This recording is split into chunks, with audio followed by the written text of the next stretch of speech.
Sorry, I've just been notified that we are recording.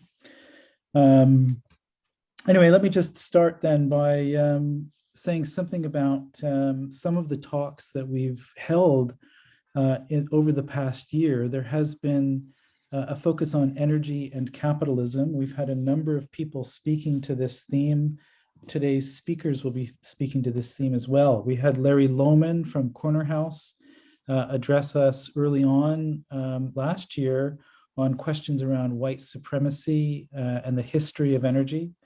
Kara Daggett at Virginia Tech in the United States gave a really interesting talk on energy and desire. And then, of course, Simon Pirani is an affiliate with the Center for Culture and Ecology, and he gave a talk on oil, energy, and climate change. So Jason and Jaume, you are participating in a series of talks with very esteemed colleagues. So welcome to both of you. Before we get started, just a couple of housekeeping notes. One is that this talk is being recorded. So if you do not want your face to be seen, please, I invite you to turn off your video camera. We will only be recording the presentations. We will not be recording the questions. There will be an opportunity for question and answer after each of the presentations. So please don't be inhibited when it comes for question time, because your questions will not be recorded. And then just on the point about questions, your questions can be written either in the chat function, or if you would like to speak your question, I would invite you to just put the letter Q in the chat function, and that will indicate to me that I can call upon you to voice your question, okay? So I think that's all I have to say. Over now to Carlos Tornel, who will introduce today's speakers. Great. Thank you so much, Andrew, and thank you everybody for being here, and welcome. We are very, very excited, well, at least I am very, very excited for this talk. I wanted to maybe take just a couple of minutes just to tell you how this talk came about and what we did, and just drawing on what Andrew said, and then I'll just leave the floor open for Jason and Jaume to start the discussion. So as Andrew just said, I think the CCE's talks have been very engaging, and how we came about to inviting Jason and Jaume to this talk. Basically, we in the CCE have been engaging with Jason's work for quite some time now. And we came to understand the Capitalocene as a way in which the capitalism organizes nature and how it seeks to appropriate forms of work and energy. So in this spirit, we reached out to Jason, and we actually asked him if he would be interested in talking about this concept or strategy of cheap energy and the Capitalocene. And he was kindly, he said yes, so that's why we're here today. But we also asked him if he could think of somebody he would like to engage in this topic with, and he mentioned Jaume. But Jaume. To be completely honest, I have to admit that I wasn't aware of Jaume's work at that moment. But after I started reading Power Struggles, which I know Jaume will be speaking about in this talk. And I have to say, after the first chapter, I was completely hooked with the book. So I completely understood. I immediately understood what Jason was talking about and why he wanted to invite him. So I just wanted to say that it's been very interesting engaging with both of their works, and hopefully this talk will contribute to our understanding of energy in how it's understood in the Capitalocene. So I won't go into much more detail than that, because I just want to give the talk the floor to Jason and Jaume. So without further ado, let me just briefly introduce them. Professor Jason W. Moore is an environmental historian and historical geographer at Binghamton University, where he is professor of sociology. He is the author or editor, most recently, of Capitalism in the Web of Life, Capitalocene or Anthropocene, and Anthropocene, a History of the World, Anthropocene, Nature, History, and the Crisis of Capitalism, and with Raj Patel, A History of the World in 7 Cheap Things. And Dr. Jaume Franquesa is Associate Professor of Anthropology at the State University of New York at Buffalo. His research agenda focuses on the relationship between the commodification of resources and the making of local livelihoods. His interests include energy transition, land-rural politics, and processes of cultural heritage making. His most recent book is Power Struggles, Dignity, Value, and the Renewable Energy Frontier in Spain. So I will give the floor now to Jason. We will have 25 minutes for each presenter to speak. And then we will have another hour, hopefully, for Q&A. So again, as Andrew said, please feel free to type the Q or to start writing your questions in the chat box, and then we will go get on with that at the second part. So Jason, again, thank you very much for being here. The floor is yours. Thank you, Carlos. Thank you, Andrew. It's a pleasure to be, at least virtually, back at Durham University. I think fondly of my many visits, many generative conversations with colleagues and comrades there. So this is a real treat. And 1,000 times, yes, it's an equally real treat to be here with Jaume, whose power struggles is just tour de force, analytically, ethnographically, and a rarity, as we all know, beautifully written, elegantly written. And so I'm honored to be following up on following up on these conversations and really trying to maybe put a piece of the puzzle that is obviously in the question of energy, energy studies, energy politics today. But I wonder if it needs to be brought out more fully, which is something that after World War II, Marxists called the transition debate, with an uppercase T and an uppercase D. And essentially the question was, what were the relations of class power, of political power, of productive organization, of commercial organization that induced a transition from something broadly called feudalism to something broadly called capitalism. This was one of the fundamental pivots of certainly critical scholarly debate, but also of radical praxis across the world in an era of decolonization, national liberation, and socialist revolutionary movements. Now, the question of energy is, of course, deeply embedded in that older form of the transition debate. But like that older transition debate, it's also wrapped up with the other debate, often framed in energy circles as the transition from capitalist energy to green energy or sustainable energy, or something that usually falls short of what I would call a socialist, egalitarian, just, and actually really sustainable energy transition. So we have these two bookends of transition debates that I think are inescapable, even if people want to avoid them. I think one of the lessons of both the transition debate proper from after World War II, but also the actually existing transition from feudalism to capitalism, is that these were bound up with, to put it politely, turbulent political struggles, the determination of which was decided not only by mass popular mobilization, but often by military conflict. And so I want us to maybe disabuse ourselves of the sense that an energy transition in any meaningful socio-ecological and world historical way will be, a road. There's no royal road to the energy transition that's just sustainable and democratic. So I want to begin with a series of reflections and then tease out arguably the decisive or pivotal question around the energy transition debate, which is, does capitalism start in the long 16th century, or does it begin in something called the Industrial Revolution? Of course, that's now known under the banner of fossil capital, which for various reasons I think is extremely useful and extremely dangerous.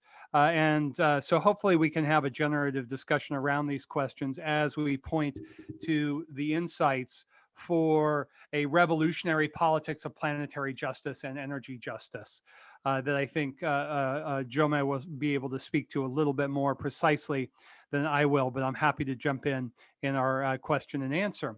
So let me begin with something that many of you, but probably not all of you, know, that in my view, capitalism is not an economic system. It's not a social system. It is a way of organizing webs of life, in which webs of life are not only the products of capitalist social relations, but producing those capitalist social relations in an asymmetrical and uneven way.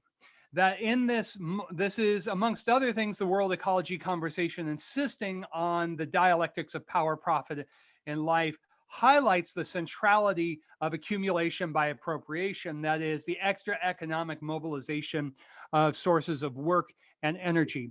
It is about putting webs of life to work, and hence I talk now about the planetary proletariat as emerging across these centuries after Columbus's invasion. The planetary proletariat, a proletariat, femitariat, and biotariat, that is, putting humans and the rest of nature to work both in productive and reproductive activities. So in this is not a question of nature. Civilizing projects mask, but also practically enable the class struggle in the web of life. They create boundaries of civilization and nature. Nature, as Claudia von Verhoeff reminds us, is everything that ruling classes don't want to pay for. And so the audacity of capitalism's imperial project, its civilizing projects, as it emerges after 1492, is to relocate most human beings, women, nature, and colonies, in Maria Mies's turn of phrase, into this grand ruling abstraction of nature, something that civilized people, that is the overrepresented ideological form of the imperialist bourgeoisie, civilized people can then manage and put these natures with an uppercase N to work. Now, in terms of looking at this, what we are seeing is that every great wave of capitalist development from 1492 onwards, and a pivotal period that determines the conditions for what is called the Industrial Revolution, in fact, occurs between 1550 and 1700. I can talk more about this in the question and answer period, but essentially this is the era of the grand productivist turn in capitalism. This is also the era of the first capitalogenic climate crisis, in which the genocides of the New World lead to what Maslin and Lewis call the Orbis spike, or the global spike, the global planetary downturn in carbon dioxide concentrations between 1492 and 1610 that contribute to some of the most severe weather conditions of the Little Ice Age. It's very important to keep this in mind, because this is where we see the origins of the climate class divide, climate apartheid, climate patriarchy. But in any event, what we are seeing is that every great wave of capitalist development pivots on a critical mass of cheap nature, which needs to be understood as a strategy not just of economic life and political power, but also ethico-political domination. Hence, climate apartheid and climate patriarchy form in this severe moment of the long, cold 17th century. The decisive forms of cheap nature are what I call the four cheaps. 1, labor and unpaid work. 2, food. 3, raw materials. And of course, energy. Now, these are heuristics, and they are mutually interpenetrating moments. They are not a typology as such. And energy is conventionally understood in this kind of economic historiography as two great world historical rules. One, of course, is mechanical. This would come to fruition in the so-called Industrial Revolution of the 19th century, advancing labor productivity, but has roots even before that. And then, of course, thermal, necessary for material transformation, but also, of course, implicated in social reproduction, home heating, and cooking, and various activities. And that in historical capitalism, there is no such thing as an energy transition. We need to stop talking about energy transitions. There are only energy additions.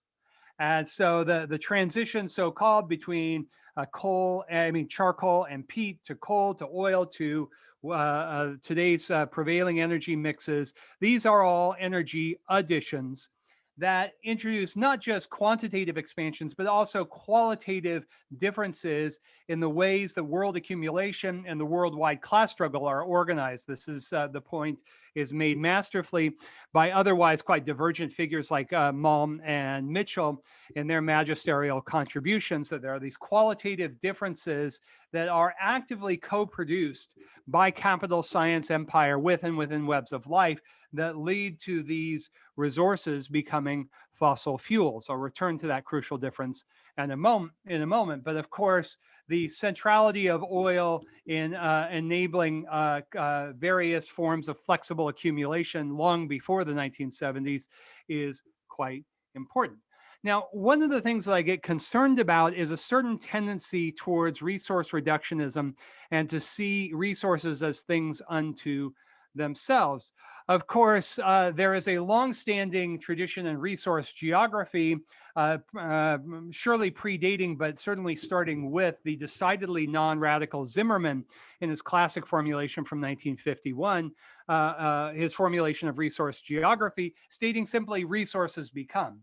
So to paraphrase Marx, coal is just a rock in the ground.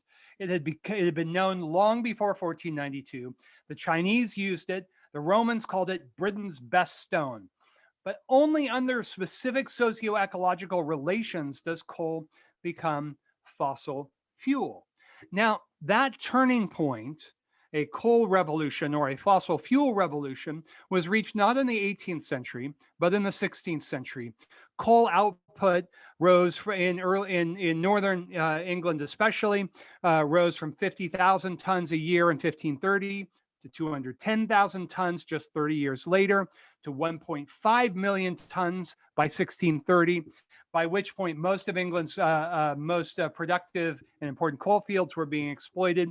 Production thereafter soared, doubling to 2.9 million tons of coal by the 1680s and increasing another 300% by 1780. Now, this is a classic moment of the deployment of cheap nature and the development of capitalist productive organization and extractive forms long before the so-called industrial revolution. So we want to think about this turning point. And as I pointed out elsewhere, this turning point of the 16th century with fossil fuels is linked also in the most intimate way to a great wave of enclosure, largely by agreement in 16th and 17th century England, widespread social revolt, perhaps for the English in the audience, Kett's Rebellion is maybe the fundamental turning point there, but also the conquest of Ireland, which is almost universally left out of Anglo-centric Marxism, including, unfortunately, the dominant fossil capital narrative. So this is a turning point in the history, not just of English capitalism, but of world capitalism, the rise of the Capitalocene, the age of capital, as a world ecology of power, profit, and life. So if the roots of modern ecological crisis are not in 1800, but in the long 16th century, we begin to ask much different questions about world ecological crisis today. So England's coal mining revolution after 1530 directs our attention, as I've just suggested, to the relations of primitive accumulation and agrarian class formation, both proletarianization and bourgeoisification, questions that have largely dropped off the map of critical environmental and energy studies, by the way. And to Malm's great credit, he's put that back into the mix, albeit much too implicitly, but also including the formation of the modern world market under imperialist domination, to including new forms of commodity-centered landscape and new machineries of state and imperial power. So beware energy reductionism. Capitalism, in my view, takes shape out of an extraordinary environment-making revolution after 1492. Indeed, what we see in these centuries, in these 3 centuries after 1492, is the greatest, most rapid in scale, greatest in scope, large and most rapid in speed environment-making revolution since the dawn of agriculture in the early Holocene. So let us take these energy mixes and energy regimes not as units of analysis or things unto themselves, but as units of observation onto the larger and uneven totalities of the capitalist world ecology.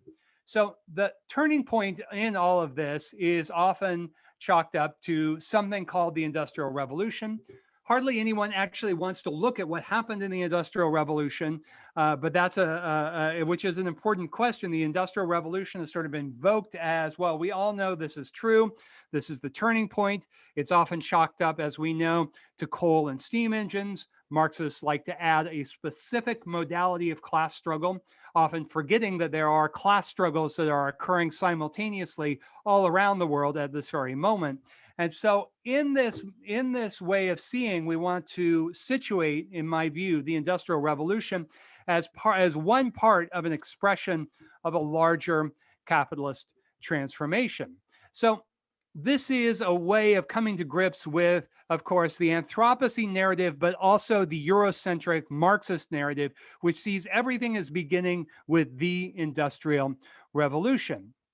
And so to explain the origins of planetary crisis, we need to go beyond the reductionisms of the British Industrial Revolution. We need to understand that the rise of so-called fossil capital owed everything to, amongst other things, cheap cotton. And this meant it relied on the unpaid work of generations of indigenous peoples who co-produced a variety of cotton, the so-called hirsutum variety, that could withstand machine milling. It requires that we understand fossil capitalism as dependent on the genocides and dispossessions of the Cherokees and others in the American South after the 1790s, when the cotton gin was developed. Arguably, the pivotal key machine in this era was not the steam machine, but the cotton gin. The steam engine could not go anywhere in terms of large-scale industrial cotton production without the cotton gin, which smashed the old bottleneck of hand sorting cotton seeds and separating them from the cotton itself. This was, of course, a motive and prime force in what Dale Tomich calls the second slavery, the radical reinvention of slavery in the Americas, coffee in Brazil, sugar in Cuba, and of course, cotton of special relevance to this discussion in the antebellum South. And it was also, the fossil capital also relied on the great wave of English proletarianization, which in the later 17th century and then across the 18th century, this was a Europe-wide phenomenon, but in England in particular, in which an oppressive gender fertility revolution had occurred that subjected women's care, of course, unpaid reproductive capacities to capital's demographic imperatives. So all of this is to say that no one seriously denies the significance of the long 19th century's not one, but two great industrializations. Of course, the one that begins around steam and coal in the late 18th century, and then the second, the great second industrial revolution that turned on oil, petrochemical, electrical, and automobile manufacturing. So we want to really interrogate these transitions as all transitions within capitalism, deriving from the grand and audacious world-making imperialist invasions and productivist turns of capitalism in the era 1492 to 1750. And this is crucial because to backdate means that we are looking at the relations of power, of capital, and life as a totality from this earlier era. So situating coal's epoch-making capacities within class and colonial relations that predates the steam engine's dominance gives us a different way of understanding the history of capitalism that is very much still with us in today's politics. So British-led industrialization after, say, 1800 unfolded through the linked processes not just of agricultural revolution at home, but also the plantation revolution abroad, and providing the labor power for industry by expelling labor from domestic agriculture as well as West Indian sugar, and channeling the latter's capital surpluses into industrial development. So I think that there's a way through there's a way through a very, very muddied question that has been muddied by, frankly, a huge amount of intellectual dishonesty on the part of eco-socialists. I think that there is a way to put together fossil capital and a world ecological reading of the transition to capitalism after 1492. And I think that we need to do away with these neat and tidy definitions that try to do everything all at once. Let's remember, yes, for sure, fossil capital has been a crucial dimension of historical capitalism from, well, in various ways, from the 1530s and the coal mining revolution of England in the ensuing decades, but even more so in the 19th and 20th centuries. Fossil capital is part of the story. Let's remember also that capital, power, and nature entwine.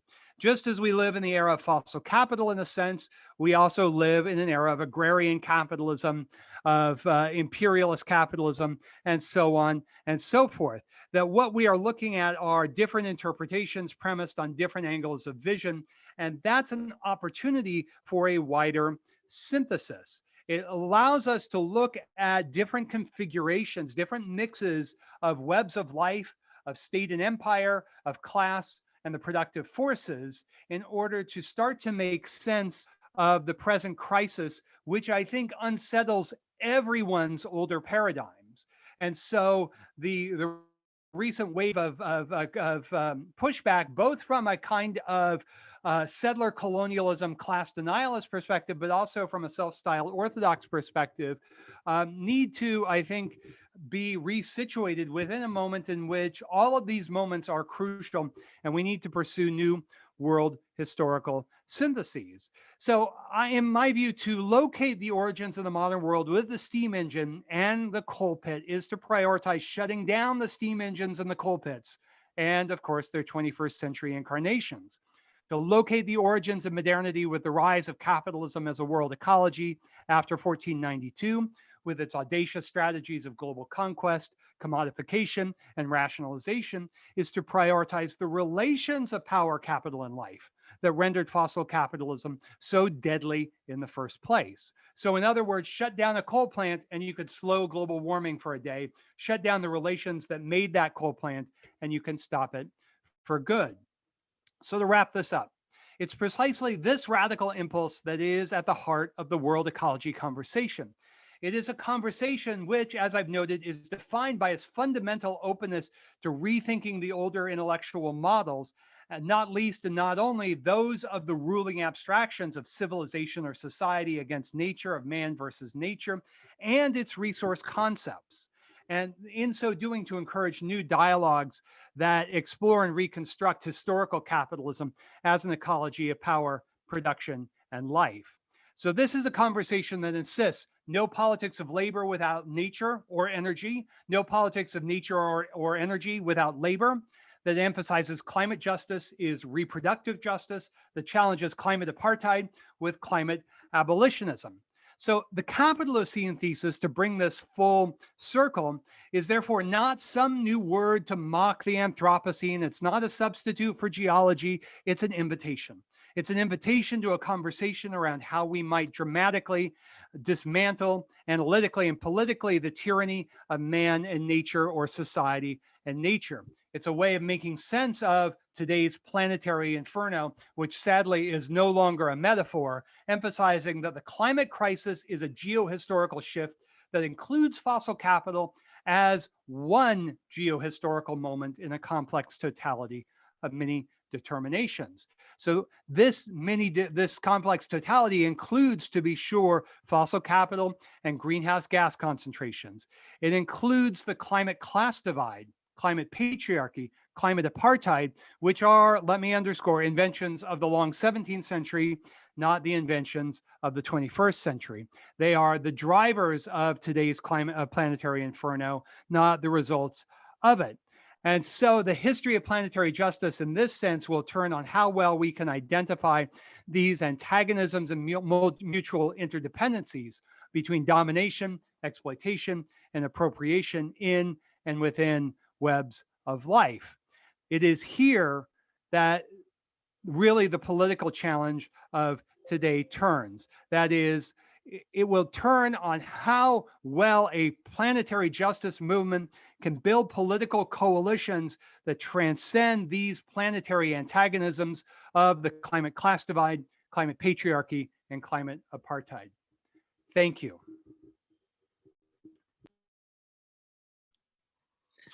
That was great, Jason. Thank you very, very much. That was very interesting, very exciting, very engaging.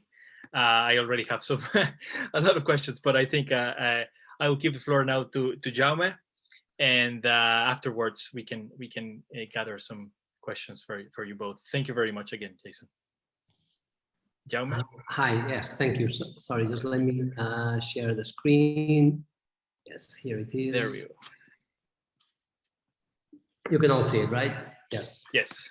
Okay, so well, thank you very much for the invitation. This is a pleasure and an honor to be here.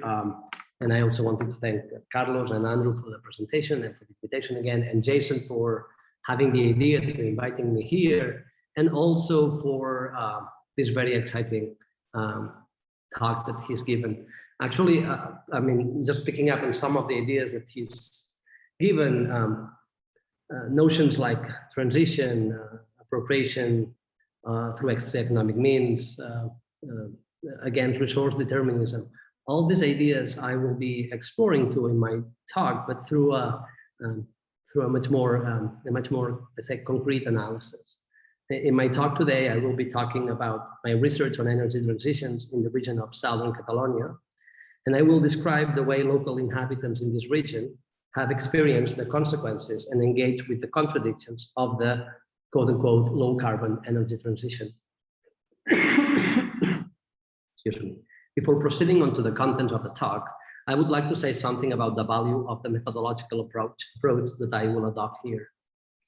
This case study is based on long-term ethnographic historical research initiated in 2010, and most of what I explain is included in the book that you have on the screen.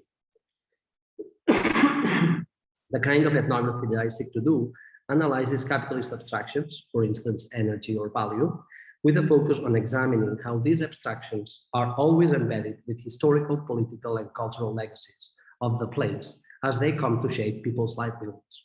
The goal of this method, thus, is not to analyze these abstractions, or not only to analyze these abstractions, but also to de-fetishize them by showing real people doing real things. As I hope to show, there is much to be gained by situating processes of energy transition within specific historical and geographical coordinates.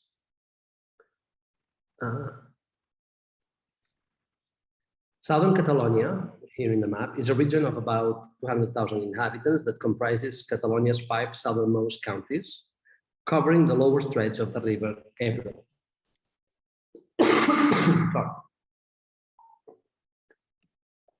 It is largely rural, with no sizable towns, and family income is about 20% lower than the Catalan average. The cultivation of Mediterranean commodity crops and the elaboration of related products, olive oil and wine, have historically been the main economic activities in the area. And in the picture, you can see a good example of the kind of landscape that this has produced, as well as some pictures of these processes of transformation. Nowadays, although most households own land and actually cultivate it, mostly on a family basis, farming is very rarely their sole and oftentimes not even their main source of income. The region hosts a large energy infrastructure, and myriad energy projects have arrived to the area since the 1960s, from large hydroelectric dams to wind farms, and from nuclear power plants and waste storage facilities to natural gas power stations, and even more. These projects have coexisted with several governmental plans to transfer water from the Ebro, from the river, to neighboring urban and industrial poles, thus reinforcing the idea that southern Catalonia is an extractive periphery performing functions of tap and sink for the Spanish metabolism. And just to kind of say it now, most of what I will be saying around nuclear happened here in Escó, where you see that there are 2 nuclear reactors, and most of what I will be saying around wind happens in this county here called Terra Alta. Even if my fieldwork extended all over the place, most of it is north of Terra Alta and Escó. Since the 1960s, southern Catalonia has worked as an energy frontier, playing a key role in the adoption of 2 forms of low-carbon electricity production. First, it was at the center of a nuclear transition, this is how it was called at the moment, that was enthusiastically embraced by Spain's government and the electrical corporations, hosting 4 of the 10 nuclear reactors that were built in the country during the 1970s and 80s, and 3 of the 7 that are still in operation. Second, since the turn of the century, southern Catalonia has been at the vanguard of the very notable development of wind energy in Spain, which has positioned the country and some of its corporations as renewable energy leaders worldwide. As you can see on the slide, this growth was especially strong in the years leading to the housing bubble, and it became afterwards a refuge for investors. And then it stopped and it has picked up very recently again. To kind of give a sense of how this goes, both nuclear and wind account for approximately 20% of the electricity produced in the country, as you can see here. This is wind and this is nuclear, 20% in 2019. This layered history of energy transformations is theoretically and politically relevant. Indeed, low carbon energy transitions tend to take place in places like southern Catalonia. That is to say, predominantly rural, with low population density and low real estate value, depressed economies, and located in the periphery of major industrial and population centers.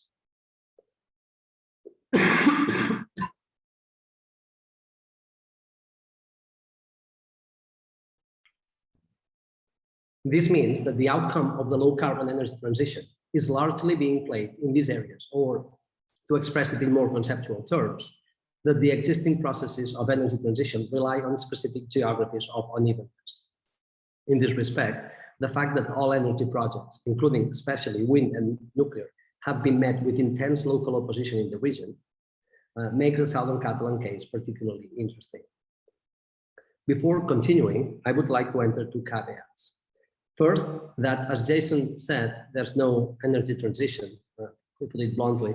Well, this is something that if you are a Southern Catalan, you know it, because you look around yourself and you see that there's just an accumulation, there's just an addition of more and more energy facilities. You look around and you see nuclear plants, you see hydro dams from the 60s, you see natural gas power plants, you see oil refineries, etc. So this is again one of the beauties of a place-based analysis. The second caveat is that I must admit that personally, I find it hard to include nuclear power next to renewables when it comes to a low carbon energy transition. However, a growing numbers of voices on the left suggest that nuclear is necessary for this transition. Due to time restrictions, and given that I will concentrate on the process of wind development, I won't be able to delve into the nuclear case as it would deserve. Yet to compensate for that, I will offer a brief comparison of the two processes, the arrival of nuclear and the arrival of wind. The arrival of nuclear and then wind energy had deep yet contrasting effects upon the livelihood practices and political strategies of the inhabitants of southern Catalonia. Due to their different historical contexts in which they arrived and their different organizational characteristics, they afforded a different range of livelihood strategies to southern Catalans, while also affecting the shape and intensity of local forms of resistance.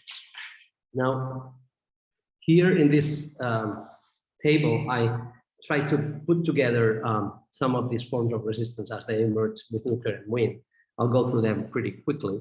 Both in the case of nuclear and wind, the resistance can be divided into two kinds. On the one hand, organized forms of opposition of a more or less explicit political character.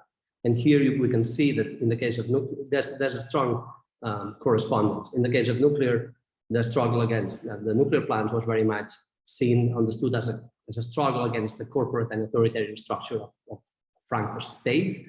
Whereas now what we see very much around wind and other struggles is a struggle against the area being tap and sink for a wasteful metabolism built around tourism, real estate, etc. In the case of nuclear, there was a strong effort to it was understood the struggle as a struggle against an internal colonialism. Nowadays, the language of colonialism has disappeared, but there's very much a language of it being a struggle against the city-county division and very much the rural abandonment, or the abandonment of the countryside. At the same time, for nuclear, it was very much framed as a defense of primary activities, seeing nuclear as a risk for agriculture and fishing. Nowadays, what we see very much is a defense of what it's called in the area endogenous economic development, i.e. an economic development that can rely on endogenous resources, by which I mean agriculture, the landscape, rural tourism, transformation of products, etc. At the same time, at the time of nuclear, the main demand was a demand for renewables. Nowadays, the demand is a demand for a different energy model.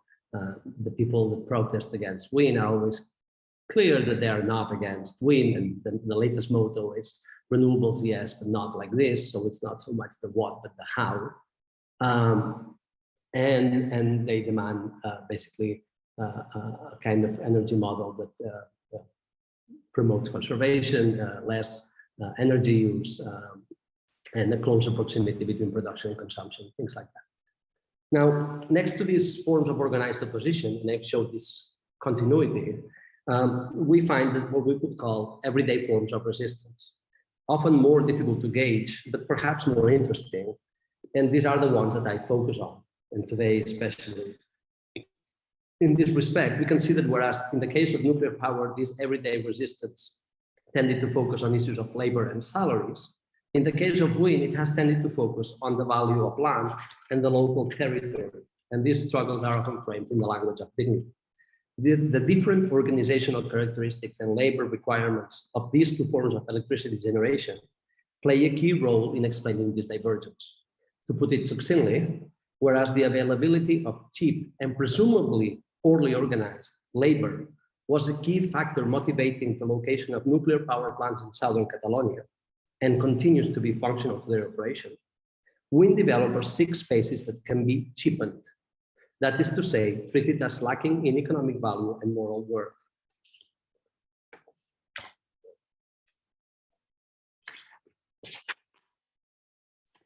In the nuclear case, the preference for southern Catalonia was due to a combination of geographical and social considerations. On the one hand, we find the availability of water necessary to cool the reactors and the region's low population density, which was to minimize the risk in case of a nuclear accident.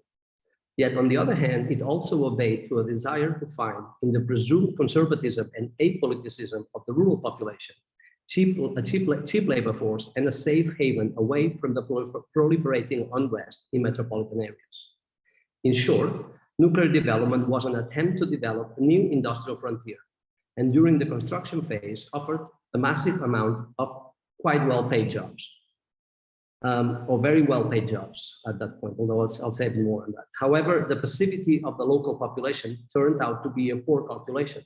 And as I said, anti-nuclear opposition was widespread in the region. This created a series of contradictory effects that I don't have time to describe in detail, but I will mention just two. First, the combination of anti-nuclear opposition and nuclear jobs turned Southern Catalans into unruly transitory nuclear workers who understood themselves as anti-nuclear peasants. In turn, this subjectivity was grounded in material conditions, i.e. in the possibility of partially investing the abundant nuclear salaries into the farming economy of local households and community projects. Now, the fact that these salaries were so high was in part due to the unruliness of the labor force, and I don't have time to enter into that. But however, the second point that I want to make, once the nuclear plants opened and jobs dried up, the nuclear plants were able to use their financial might and monopoly over sources of income to control the political process in the village of Ascó, where the two main reactors are located, and eliminate political opposition and even the memory of the anti-nuclear struggle. Now I'll move on to wind. In Spain and elsewhere, wind energy development has tended to focus on poor rural areas. But the preference for these areas has nothing to do with the aim of opening a new industrial frontier. Developers prefer these areas because in them, land values tend to be lower, but also because the lack of voice and the neediness of its inhabitants help developers overcome local opposition, foment internal divisions, and negotiate land leases. Poor rural areas offer still an added advantage to wind developers. They help legitimize wind farms as intrinsically good, as we can see in the following quote from a medium-sized wind developer operating in southern Catalonia. Wherever I go to develop, I find poverty. Windy places tend to be remote, places that have suffered a population exodus for the last 150 years. Villages whose budget do not even allow the people to live minimally decently. And with wind energy, we have offered a way to earn money. Old people saw that when the youngsters visited in the summer, they could organize a decent fiesta, a nice swimming pool for their grandchildren. I have seen a lady cry, several ladies and gentlemen who could barely make a living with their pension, and suddenly they get a turbine and an annual rent. Land here in Catalonia is bad enough, and suddenly in a corner, they get a turbine. So you save that family which could not face their old age from something, the land from which they got nothing, just expenses.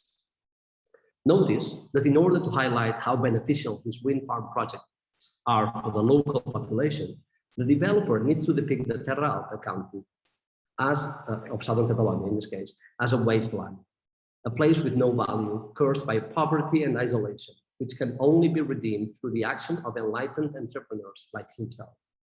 Yet the developer's description of Terra Alta's low value as something he just found out there is disingenuous, for it conceals the myriad discursive, legal, and material mechanisms employed by developers with the crucial aid of the state to devalue the region, and more specifically, its land and territory and the livelihoods it supports. That is to say, developers do not so much look for cheap places as for places that can be cheapened, a concept that I take from Jason Moore. Cheapening is twofold. One is a price movement. This is a Jason's quote, to reduce the costs of working for capital directly and indirectly. Another is ethico-political, to cheapen in the English language sense of the word, to treat as unworthy of dignity and respect. Cheapening, thus, includes devaluation as well as what they call disvalorization, a notion that I borrow from Harry Cleveland. Through disvalorization, local livelihood practices and the cultural forms through which the territory is managed, as well as place-based forms of historical consciousness and experience, are not only rendered valueless, but also framed as an obstacle for the valorization of land and nature that must be overcome. The disvalorized cultural logic must be replaced by the logic of capital. Once a place, together with the reproductive strategies and forms of historical consciousness that conform it, has been cheapened, construed as a wasteland, rendered inconsequential, developers can present themselves as the saviors that will valorize the region, separating place from existing practices and imposing their cultural frameworks and valuations. I shall thus describe some of these practices of cheapening as they unfolded in Terra Alta. Some minimal background is needed. In this county, several wind developers, most of them Catalan medium-sized companies, signed agreements with municipalities to develop wind farms at the beginning of the century. Quite immediately, they joined forces to build a 40-kilometer electric line to connect the future plants to wind farms with a high-voltage electric network. And they found a strong opposition from the landowners who quite massively rejected the rights of past contracts offered by the companies. You can see here like some of the paintings of telling they're still there, saying, do not sign. In this context, the companies engaged in a series of practices of cheapening. First, they commissioned a team of economists to produce a report which described the country as a basket case or a wasteland, stagnant agriculture, weak industrial fabric, looming threat of unemployment, etc. The only solution for the county, the study concluded, was to attract outside investment. And this investment were the wind farms. Notice that this goes against the discourse of those opposing wind farm development, who emphasize that economic development had to rely on endogenous resources, wineries, agriculture, rural tourism, etc. The construction of the area as a wasteland was reinforced by the developers in their negotiating tactics with landowners, especially in their banal repetition of expressions like, take the money, you will never make us much from this land, and you will be able to buy presents for your grandchildren. Or, okay, we can maybe pay you a bit more, but we're doing you a favor because this land is not worth it, and so on and so forth. Indeed, in construing the area as a wasteland, Terra Alta was depicted, borrowing from Stefania Barca, as a form of not yet realized value to be appropriated and improved upon by the master. The reference to the master is indeed apposite, for the local population will soon start complaining that the wind developers, quote, have become the new masters. This expression makes more sense when we look at the second cheapening mechanism, expropriation. Relying in part on the study that I described above, The companies requested the Catalan government to declare the electric line to be in the public interest. With this designation, the state could invoke eminent domain at the company's request, expropriating the land needed to build the electric line. With this designation in hand, the company sent a second, lower offer to those landowners who had rejected the first one. If they did not accept it, they would be expropriated. Most accepted. Later on, the companies replicated the strategy when they started negotiating with landowners for the actual wind farms. The third cheapening mechanism has to do with the company's ability to shape, maintain, and administer the local territory.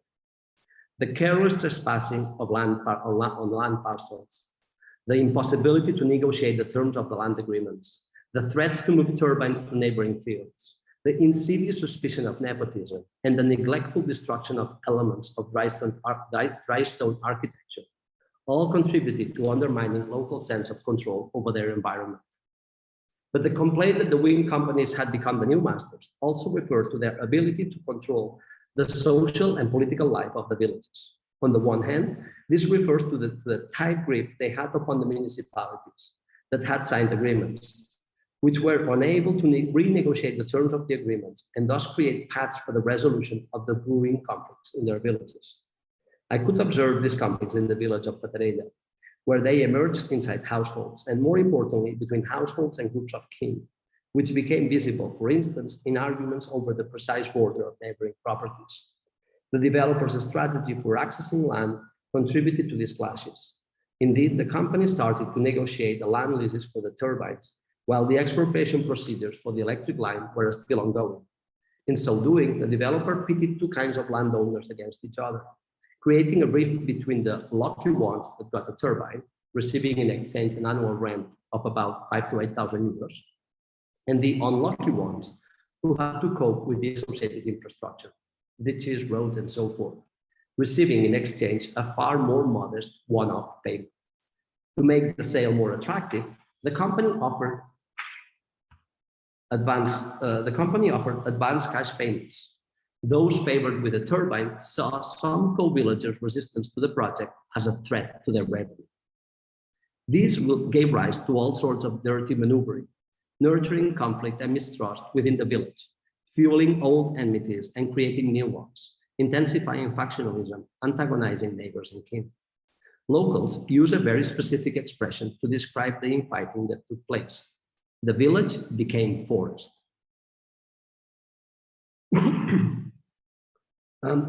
Indeed, the expression "to become forest" is used to describe any social product that has lost direction and cohesion. A field laying waste, an abandoned agrarian landscape, a household losing its property and its name, or, as in this case, a village consumed by insidious infighting. Both the physical and social environments of the village had gotten out of control of the local population, appearing to their eyes as disorganized. Perhaps the developer was right, perhaps them and their land were actually waste. And in this picture, maybe you can see the idea that I want to express here, that very much agriculture, making a livelihood is a task of keeping, let's say, the forest at bay. This is how agriculture is locally understood, and therefore the expression. And just to conclude, I'll say a few words on the idea of dignity. The erosion of self-esteem among the local population is of one piece with wind developers' efforts to devalue the region in order to overcome and defeat local resistance. This is clear in the written documents that many of the expropriated landowners presented to the judge during the legal act of occupation that culminated in the process of expropriation. The tenor of these documents can be appreciated in the following quote, extracted from a complaint filed in 2010 by a carpenter and medium-sized farmer in his early 50s. The affected area should be valued not only as a certain number of square meters, but as a land that has been built and forged over many generations. Its moral and immaterial value does not have a price. They have humiliated us, telling us that they were doing us a favor by giving us money for a land that had no value. Forgetting that our land is much more than just square meters, forgetting that this land has been made with our blood. People's dignity should be respected. This quote illustrates that the resistance against wind farm development is a struggle against moral and economic cheapening. This is clearly contained in the demand of dignity. This demand contains a negative dimension, a fiery reaction against passively accepting the denial of one's own dignity, and also a positive one, an assertion of dignity, understood as work, for it claims the value of southern Catalan land linked to the work of many generations. The local demand for dignity is part of a struggle to establish an order of elements conducive to the reproduction of the community and its individuals in front of a series of forces that introduce disorder, that construct the community and its people as waste. The demand for dignity, thus, is not only the vindication of a landscape made of past labor, but also a bet on the possibilities for the future, and it helps reproduce a resistant subjectivity that is key for the reproduction of livelihoods on the land. The quotidian struggle for dignity emerges out of a need to defend a sense of self-respect, to control one's own environment, and to assert the value of local land that is intimately tied to resistant forms of subjectivity that are integral to the reproduction of local livelihoods. This quotidian struggle, thus, aims to defend local autonomy and environmental practices. Its main political significance, however, must be found in its resistance to cheapening, a process that lubricates the successive appropriation of the socio-ecological surpluses that fuel capitalism. In aiming to counter this cheapening, this struggle denounces and combats, however precariously, patterns of uneven development, and opens up the possibility to politicize and make visible energy production, and to envisage alternative energy futures not predicated upon unevenness and regional peripheralization. Thank you.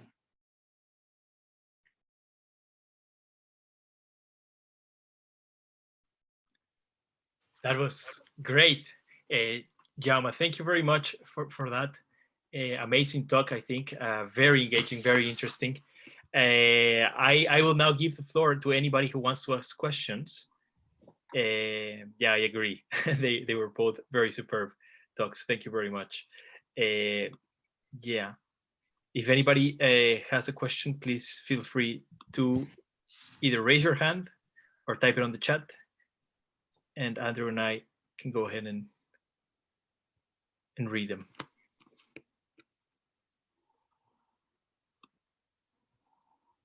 And I will apologize because now I see, Carlos, that you sent me a message saying that. Oh, no worries. You couldn't hear me well. I'm sorry about that. It was actually quite good. It just there was a little echo behind, but we heard you perfectly, so no worries. Thank you. So perhaps I can start giving people maybe a chance to gather their minds or grab their minds around what we just heard. Just the first thing I may ask is the last thing you mentioned, Jaume, about energy being invisible, becoming invisible. It sort of fits very well with I think what Jason was saying before, how the energy is sort of understood as that input is not there. We usually don't see it. We just, the usual thing we say in geography is that it only becomes visible when something breaks down, right? But the thing that I think Jason quite actually well also does well in his books is say like, no, we have to pay attention to how the ecology of capitalism itself is building around these energy infrastructures, all these processes that are being extractions, etc. So maybe I do both of you ask you like, how do you see that aspect of energy becoming visible, and why is this important in the aspects that you're mentioning? That's a great question. Jaume? Well, I'm going to hand the hard question over to you. I think it is very important. I mean, just to go to the very obvious answer,